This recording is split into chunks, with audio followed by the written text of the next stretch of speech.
3 anos de pregação. E todos eles então se reuniram muito tristes, cabisbaixos, chorosos, porque tinham sentido muita falta desse mestre de amor que foi Jesus. E terminada essa visita ao Santo Sepulcro, cada um se destinou à cidade de que era morador, porque esses discípulos moravam ali nas cidades das redondezas. 2 deles, que moravam numa cidadezinha distante ali de Jerusalém, uns 12 quilômetros, cidadezinha chamada Emaús.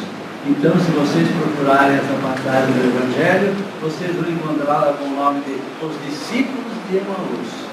E eles estavam, então, iniciando o caminho de volta para a sua cidade, e no momento em que adentraram o caminho, eles não perceberam, mas uma terceira figura se juntou a eles. E essa terceira figura era nada mais, nada menos do que Jesus, que já havia retornado. Mas, por incrível que pareça, esses 2 discípulos que haviam passado com ele durante 3 anos, simplesmente não o reconheceram. É como se a vista deles estivesse vendada, estivesse nublada, e eles começaram então a fazer a caminhada, e Jesus, puxando conversa, perguntou: mas por que estão tão tristes assim? Afinal de contas, o que aconteceu? Assim como quem não quer nada. E os discípulos, mas como? O Senhor deve ser um forasteiro que chegou agora para não saber o que se passou nesses dias todos. O nosso mestre, enviado por Deus, porque o que ele fazia, somente quem é filho de Deus poderia ter a capacidade de fazer. E sabe o que acontece? Os nossos sacerdotes foram contra ele, fizeram dele o que quiseram, e o crucificaram, e ele morreu. E este é o 3º dia que tudo isso havia acontecido. E assim foram conversando, eles sem perceber que Jesus estava do seu lado, até que conversa vai, conversa vem, os 12 quilômetros se passaram e chegaram até a cidadezinha de Emaús. Uma caminhada de 12 quilômetros da frente, eles pretenderam fazer uma refeição, assim que chegaram à cidade, e se dirigiram à taverna, e como era costume, os 3 sentaram-se a uma mesa, e o dono da taverna trouxe um pão e colocou diante deles enquanto as comidas se preparavam. E ali então, continuando no bate-papo, de repente Jesus apanha aquele pão que estava no centro da mesa, o partiu, dirigiu o seu olhar ao Pai, deu bênçãos e graças e o deu aos seus discípulos que ali estavam. Naquele momento que ele repetiu aquele ato que já havia praticado tantas e tantas vezes naqueles 3 anos dentro dos seus discípulos, de repente caiu a venda dos olhos deles e eles reconheceram Jesus imediatamente. Mas quando eles quiseram se dirigir a ele mais uma vez, de repente ele simplesmente desapareceu. Isso costumava acontecer em todas as aparições de Jesus. Ele aparecia de repente em lugares fechados e com a mesma maneira que aparecia, desaparecia, porque estava ali com uma forma de espírito, então ele tinha essa capacidade de aparecer e desaparecer. Bem, mas aqui, os estudiosos das Escrituras Sagradas passaram muitos e muitos anos estudando esse capítulo dos discípulos de Emaús e se perguntando: mas caramba, como é que alguém que conhece tão bem uma pessoa pode estar com ela durante uma caminhada de 12 quilômetros, que demora mais de 1 hora ou 2, né? E de repente não o reconhece? Como é que isso pode acontecer? E eles chegaram a uma conclusão. Esses discípulos, pela tristeza de que eles estavam possuídos pela perda do seu mestre, essa tristeza havia feito que se descesse um véu sobre seus olhos e eles não o reconheceram. Isso quer dizer o seguinte, minha gente: que a presença de Jesus, o conhecimento de sua doutrina, a indicação do seu caminho, sempre é algo que nos deve deixar muito felizes, muito alegres e muito otimistas, para que nós realmente tenhamos sempre a presença de Jesus em nossos corações.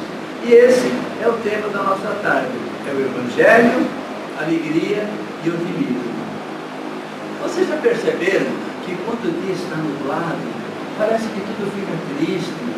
A gente não percebe a presença do sol, porque quando ele chega, ele aquece a tudo e a todos. Ele dá vida às plantas desse planeta, e sem a existência dele não existiria nada. E assim como o sol aparece de repente, às vezes ele se esconde, mas a sua presença está sempre ali. E Jesus também em nossas vidas é assim. É aquele sol que também está presente em nossos corações. Mas o sol, ele tem uma característica muito positiva. Ele realmente ilumina a tudo e a todos. Ele não faz distinção se aquele é preto, amarelo, ou branco, se é pobre, se é rico. O sol ilumina a tudo e a todos. Ele realmente é um exemplo que nós devemos seguir. Então vejam que o próprio Jesus do Evangelho diz uma determinada passagem: o meu Pai é justo, porque ele faz com que o sol brilhe sobre os bons e sobre os maus. E a própria chuva ele a faz cair sobre os justos e sobre os injustos. Então, minha gente, é importante que nós realmente saibamos que nós precisamos desse sol. Esse sol nos dá a vida, mas esse sol nos dá uma vida no sentido material. Mas nós somos muito mais do que matéria. A matéria é perecível, ela durará aqui apenas alguns anos, mas daqui a pouco ela vai se embora. E o que fica? Fica apenas o nosso espírito, que o Pai, nos criando a sua imagem e semelhança, nos deu a eternidade como filhos. Bem, mas aí então, se nós temos o sol para cuidar da nossa vida no aspecto material, nós agora temos também um sol que cuida da nossa vida espiritual. E como este sol nos dá vida para nós sobrevivermos aqui nesse planeta, este sol espiritual nos dá uma vida completa para nós vivermos toda a eternidade junto de Deus. E qual é a diferença desses dois sóis? É que assim como o sol aquece aqueles que estão à sua volta, o nosso sol espiritual, que nada mais é do que o Evangelho, do que a palavra de Jesus, que nos traz consolo, que nos traz força, que nos traz coragem, e todas as vezes que nós estamos tristes, acabrunhados, parecendo que desceu uma nuvem escura de coisas ruins sobre nós, nós nos lembramos do Evangelho de Jesus, o colocamos em prática e de repente ele passa a brilhar e nos enche de esperança e de coragem. A única diferença é que enquanto este sol físico, que aquece o nosso mundo material, está à disposição 24 horas por dia, faça chuva ou faça sol, mesmo quando chove, ele está ali presente, o nosso sol espiritual tem uma pequenina diferença. Essa diferença é que ele precisa ser acionado por nós. Nós precisamos utilizar aquela grande qualidade, daquele grande mérito que Deus nos deu, que é o livre-arbítrio, e nos dedicarmos ao seu estudo, nos dedicarmos a essa doutrina e colocarmos tudo em prática, esse mestre de amor e misericórdia veio nos ensinar.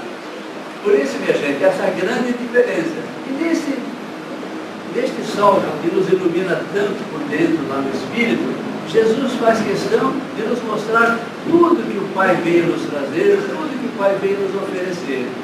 E vejam que numa dessas oportunidades, ele diz assim: olhai os lírios do campo, eles não tecem, não fiam, no entanto eles se vestem de uma maneira mais linda, mais gloriosa, mais esplendorosa do que Salomão, que foi o mais rico e poderoso de todos os reis. Olhai as avezinhas do céu, elas não plantam, não ceifam, não estocam comida, não guardam, e no entanto o Pai não permite que nenhuma delas se perca. E ele conclui essa preleção dizendo: se o meu Pai se preocupa tanto com aquele matinho que está ali no meio do campo, que depois seca e vai ser lançado ao fogo e não serve para nada, se preocupa tanto com essas avezinhas do céu, que em termos de comparação com a humanidade são seres muito insignificantes, como vós quereis que ele se preocupe com vocês, que são feitos à sua imagem e semelhança? E aí nos dá um belo puxão de orelha e nos diz: por que vos preocupais tanto e ficais dizendo o tempo todo: oh, mas o que haveremos de comer? O que haveremos de beber? O que haveremos de vestir? Então ele chega a essa conclusão. As avezinhas do céu têm essa preocupação, elas recebem tudo de graça. E se nós realmente confiarmos na providência divina, nós vamos saber que essa providência nos dará tudo que nós tivermos necessidade. Mas para isso, a necessidade de que realmente nós estejamos sempre presentes no exercício das lições maravilhosas que está nesse sol que Jesus nos dá, que é o seu Evangelho. E nesse sol, nesse Evangelho, o que Jesus nos pede? Ele nos pede 3 coisas importantes. Essas coisas importantes são benevolência para com todos. Gente, o que é ser benevolente? Ser benevolente é você ser tolerante, é você ser paciente, é você não exagerar no tom de voz, é você não xingar, é você não gritar, é você se dirigir às pessoas que estão à sua volta com muito amor.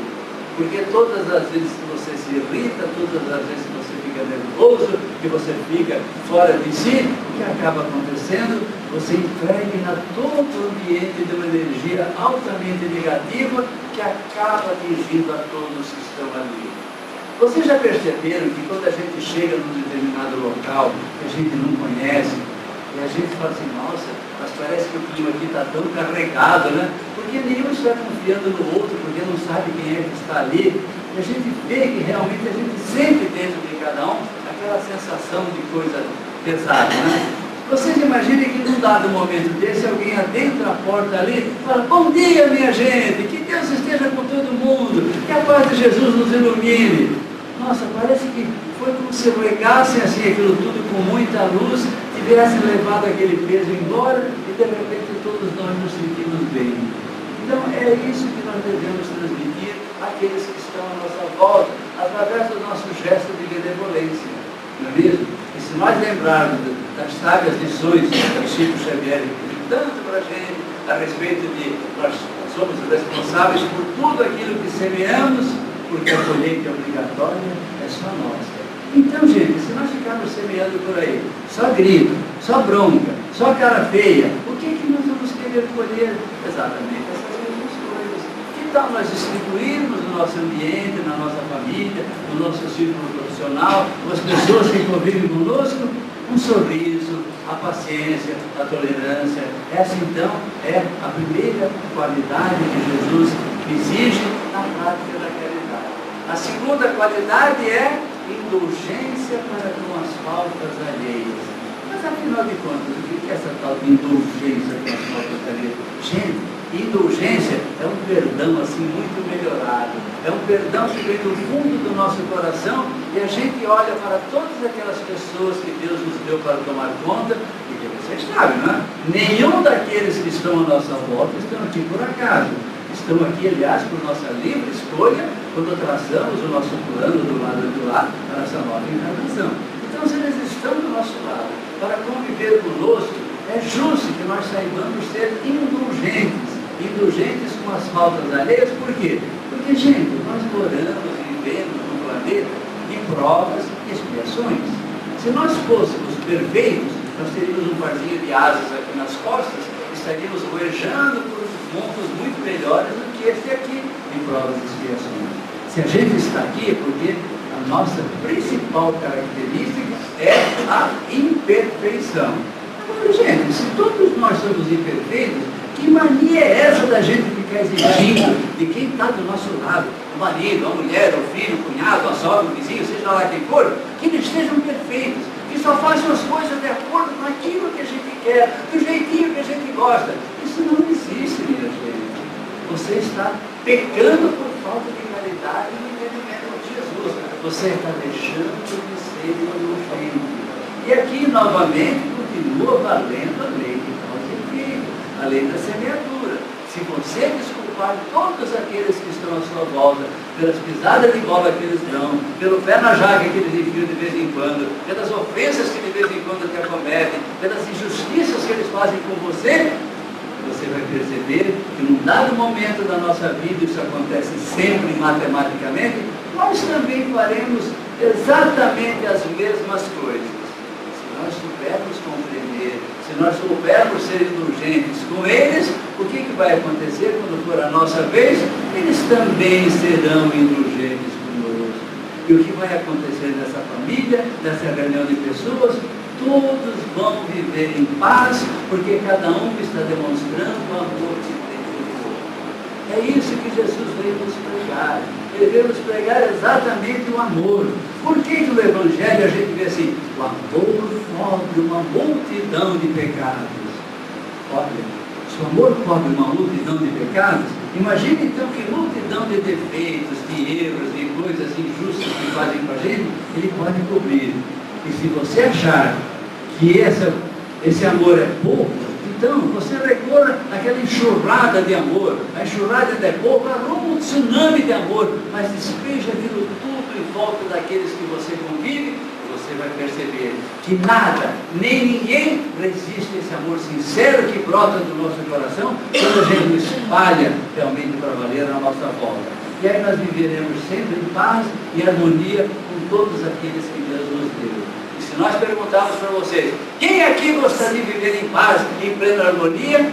Lógico, não é só falta levantar os pés, as mãos, plantar bananeira, todo mundo quer isso. Mas, gente, nós temos uma lição importante de que as coisas não acontecem por acaso. As coisas acontecem por obra das nossas atitudes. E as nossas atitudes, então, devem respeitar as instruções que aquele mestre de amor veio nos trazer. Mas nós falamos em benevolência, falamos em indulgência, falta só uma coisinha pequenininha, talvez a menos difícil de todas, que Jesus fala: perdão para com as ofensas. Perdão para com as ofensas? Mas como?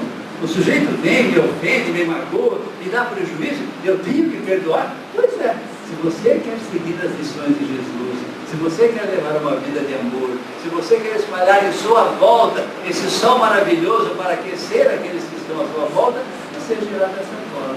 Porque Jesus disse o quê? Que nós amássemos inclusive quem? Até os nossos inimigos. Para nós orarmos por aqueles que nos perseguem e caluniam.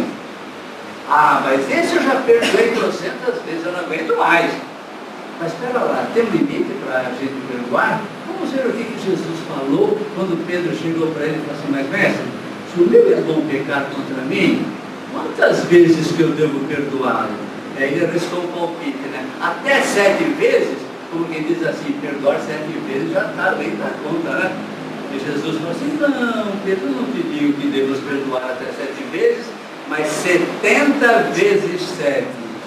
E quem é bom de conta aí, fechou a tabuada, deu 490. Ah, então quer dizer que na 491 eu posso cair de pau? Não é nada disso. 70 vezes 7 no linguajar da época de Jesus queria dizer 3 coisinhas super importantes: incontáveis vezes, infinitas vezes, inúmeras vezes. Não é para ficar contando, é para a gente perdoar sempre. E esse exemplo Jesus nos deu. Porque se hoje nós estamos usufruindo dessa doutrina maravilhosa aqui, por quê? Porque Jesus nos deixou todas essas lições, mas não fez que nesse papagaio que está só repetindo aqui para vocês, vocês sabem lá se eu faço ou se eu não faço. Não. Com Jesus era tudo diferente. Ele falava e executava. Ele ensinava e dava o exemplo. Essa é a grande diferença. Mas e aí, se é para perdoar assim para valer, onde é que está o grande perdão que Jesus nos exemplificou? É só nós nos lembrarmos das circunstâncias em que ele morreu. Vocês se lembram? Ele foi crucificado. Vocês sabem o que representava a crucificação na época de Jesus? A crucificação era uma pena de morte destinada aos mais vis, aos mais réis, aos mais abjetos criminosos. Tinha que ser coisa ruim mesmo para ser condenado à morte na cruz. Se fosse mais ou menos, pegava um prisão perpétua. Então vocês imaginem, Jesus, com toda a inocência que nós sabemos de que ele era portador, de repente ele foi condenado à morte mais execrável que poderia ter. E cumpriu a sua pena carregando até a própria cruz do destino da sua morte. E aí a gente fica pensando assim: puxa vida, né? Onde que estavam seus amigos na hora que ele estava na cruz? Havia só João e a sua mãe. Os outros todos, com medo de serem presos, de serem atacados pelos soldados, se mataram. Ou seja, aqueles discípulos fidelíssimos a vida toda, na hora do vamos ver, ó, ficaram muito. Então vocês imaginem uma pessoa morrendo uma morte injusta, inocente, abandonado por tudo e por todos. Olha, eu vou dizer para vocês o que eu falaria para essa turminha se fosse eu que estivesse morrendo nessa hora. Eu quero que todos vão para os quintos dos infernos. Me largaram aqui, ninguém se lembrou de tudo que me prometeram. Pois é. E se vocês olharem só uma semaninha antes para ver como nós somos volumes, uma semaninha antes, eles estava adentrando Jerusalém, com aqueles ramos todos espalhados na sua chegada, montado naquela jumentinha e todo mundo aclamando para ser rei. Quer dizer, numa semana aclamando para ser rei. Na outra semana, por que ele foi trocado? Porque tinha direito de soltar alguém. Pois é, tinha o ladrão Barrabás, que era um assassino, o ladrão e outras tantas coisas.